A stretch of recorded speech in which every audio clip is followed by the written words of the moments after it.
ముందు కూడా మళ్ళీ హాస్పిటల్కి వెళ్ళినా కూడా అక్కడ ట్రీట్మెంట్ జరుగుతలేదు.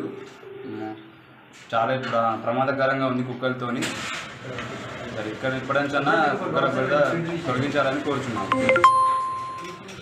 పేట మున్సిపాలిటీ పరిధిలోని 9వ వార్డు దుర్గమ బస్తీ వాసులం మేమందరం కూడా. దుర్గమ బస్తీలో కుక్కల బెడద విపరీతంగా ఉంది. చిన్నపిల్లలు నడుచుకుంటూ పోతుంటే వెంబడిస్తున్నాయి, ఎవరైనా బైక్ల మీద పోతుంటే వెంబడిస్తున్నాయి, నడుచుకుంటూ పోతుంటే వెంబడిస్తున్నాయి, అడ్డం పడి గాయాల పాలవుతారు. బసనపల్లి లక్ష్మి అనే మహిళకు ఒకే నెలలో 2 సార్లు కుక్క కరిచింది.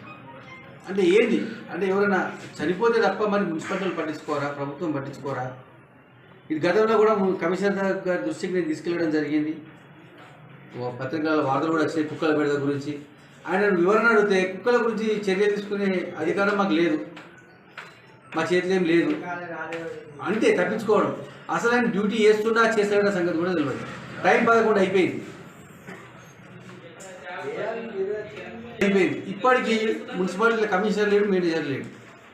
అంటే ఏం పరిపాలన చేస్తారు? ఇంత దారుణంగా ఉంటుందా వ్యవస్థ? ఆల్రెడీ టౌన్లో చెత్త కుప్పలు మురికి విపరీతంగా ఉంది. దోమలు పెరిగిపోయినాయి, సీజనల్ వ్యాధులు వస్తున్నాయి. మున్సిపాలిటీ పరిధిలో గొల్లిపట్ల డెంగ్యూ కేసులు నమోదైనాయి. డెంగ్యూ కేసులు అయినా వాళ్ళకి భయం లేదు. నిన్నగా మొన్న డెంగ్యూ కేసు అయినా ఇప్పుడు ఒక్కడు మున్సిపాలిటీ ఒక ఆఫీసర్ కూడా అందుబాటులో లేడు.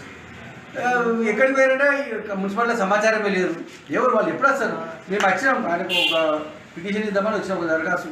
అయ్యా మాకు కుక్కలు పెడుతుంది తగ్గించండి అని అడగడానికి కోసం వచ్చినాం. ఎవరిని అడగాలి? ఇక్కడ ఆఫీసర్లే లేరు.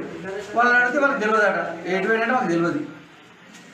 ఇంత దారుణంగా ఉంది పరిస్థితి. ఇప్పటికైనా దుర్గమ బస్తీలో కానీ, రామంపేటలో కానీ పూతుల బెడద, కుక్కల బెడద విపరీతంగా. ఎందుకంటే ర్యాబిస్ వచ్చి చనిపోయే ప్రమాదం ఉంది. ఉత్తరప్రదేశ్లో కబడ్డీ ప్లేయర్, మంచి ఫ్యూచర్ ఉన్న మంచి కబడ్డీ ప్లేయరు, మంచి స్ట్రాంగ్ ఫిజికల్గా మెంటల్గా స్ట్రాంగ్ ఉన్న ఒక వ్యక్తి ఒక గుంతలో పడ్డ కుక్క పిల్లను కాపాడబోతే చిన్న ఘాటు పడ్డదట.